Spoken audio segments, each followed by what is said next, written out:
at Hold it. Crossroads. My name is Brian Mitoraj. Well, hello and welcome to This Week at Crossroads. My name is Brian Mitoraj. I'm the founding pastor of Crossroads Church of Sturgeon Bay. And this week, what I want to do is I have the privilege to introduce the new interim pastor for Crossroads Church of Sturgeon Bay, Pastor Don Veinot. Hello, So, Don. so that's interim rather than interrupting, although I do a lot of interrupting along the way. Well, you did pretty good. You didn't interrupt me at the beginning there. So, Don, tell me a little bit about yourself. You and I have known each other for, gosh, it's going on decades at this it, point. it definitely is decades. It goes back to when we had a radio show in Chicago, Defend the Faith.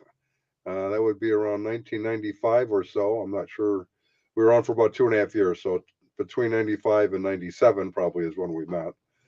Um, and I grew up as an atheist. And so I came to the faith in my early 20s after my son was born. Sometime after that, my wife, who had recommitted her life to Christ, her name is Joy. So when I got married, I know I'd have joy forever.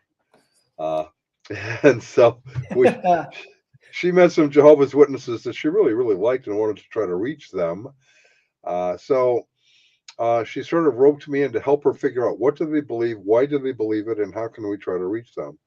That then launches eventually into a ministry reaching out to those in cults and non-Christian religions. So we do odd things. We witness to Jehovah's Witnesses and to Mormons. We go to the Parliament of the World's Religions and hang out with folks from nearly every religion in the world, all in one location. That is about every 3 to 5 years.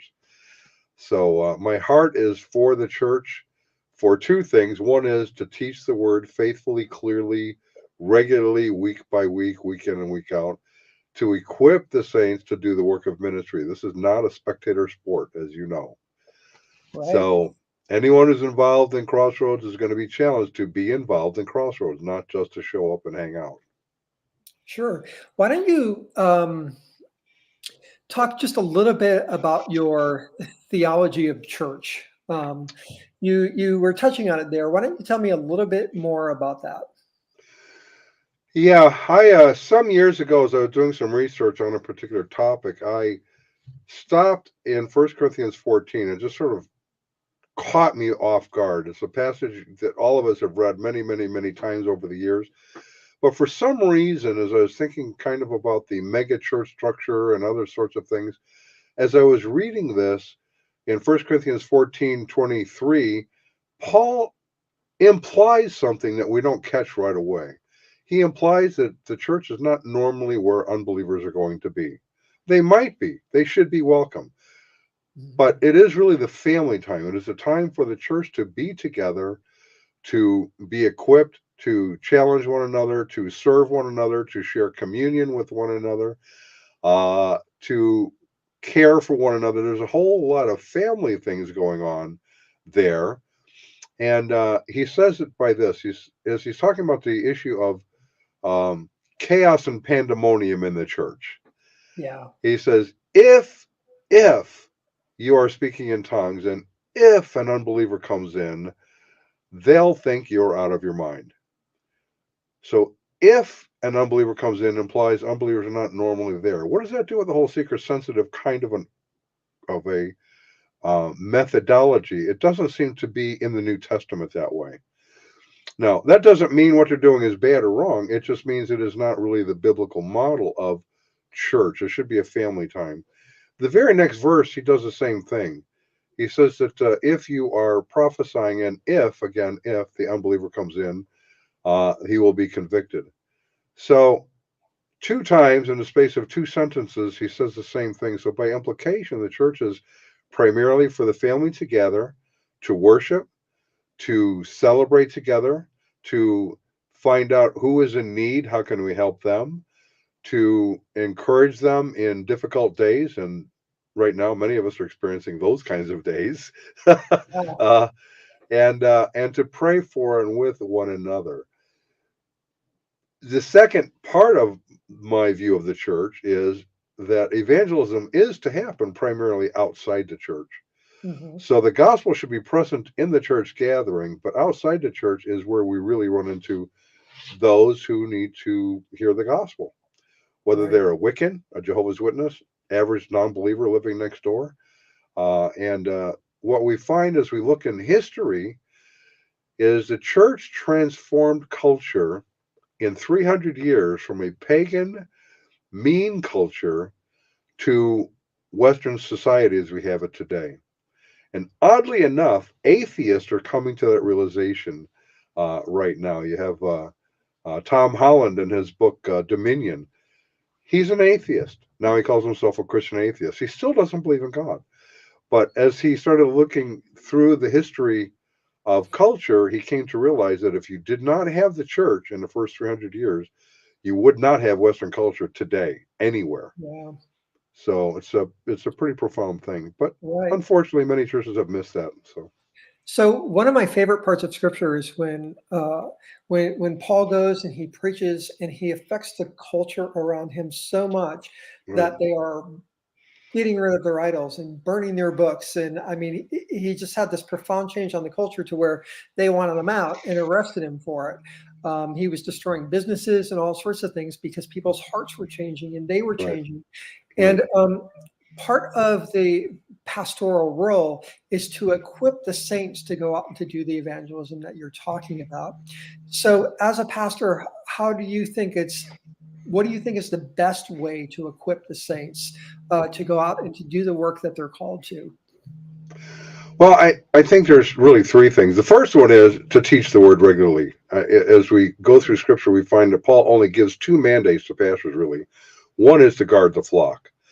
Make sure false teaching is not infiltrating from the outside and false teachers not rising up from within.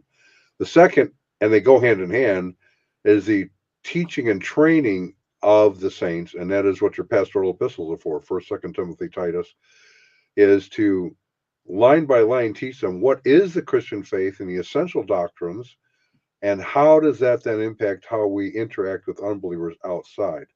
So Sure. teaching is very, very serious and it has to be done regularly, and with the ability for people to question and experiment. Which Yeah. then brings us to the next thing. The pastor, if he's an evangelist, more or less, which is what I am, needs to model that. What does that look like so they can experiment with it? I had a Bible study one time years ago. I was asked to teach a Bible study for 6 weeks. It ended up being 6 years because we would invite various groups into the Bible study, Seventh day Baptists, for example, just to interact with them. And it was an amazing time. So I would then take the role of the, say, Jehovah's Witness, and after having taught them how to talk to a Jehovah's Witness, they now have to try to convert me. So it's a Mm. role playing aspect. So there's a lot to it, but it's something that needs to be done, I think, as a church so that they can comfortably go outside and use tools that they're learning to use as a body together. Sure. So, So we wanted to keep this fairly brief, and yep, it's already 8 minutes. It it went by is. really quick. I only have a couple minutes left, but right now, as of now, as the interim pastor of Crossroads, you're preaching on Sunday. And did you have a plan for a midweek Bible study as well? We'll be starting something in about 2 or 3 weeks, I think. And it's going to be going through an apologetics series on worldviews. What do various groups believe? What is their worldview? Where do they get it from? What is a worldview even? Yeah. Uh, does atheism make sense? What about Wicca? Does that make sense? Is it rational? Um, so it's more than just cults, but to really be able to talk with somebody, it is good to know at least what they do believe, number one. And number two is to be able to ask questions because not everybody is what they are for the same reason. So if I ask Brian Mitoraj, why did you become a Christian? You would have one reason for that. If Mm. we asked, I don't know, say our friend Bill Swick, why he became a Christian, it might be a different reason. Right. Uh, right. So Mhm. why are they what they are, and what are they invested in? In fact, we just did a blog this week, investment. When we're talking with someone, we have to figure out what they're invested in, why they're invested, in order to ask them good questions. Sure. Excellent. So I'm sure that if anybody wants to get a hold of Don, just to ask him any questions or ask him anything about the church or any theological questions, uh, you can go to the church website, crossroadschurchsbay.com, and his information will be on there.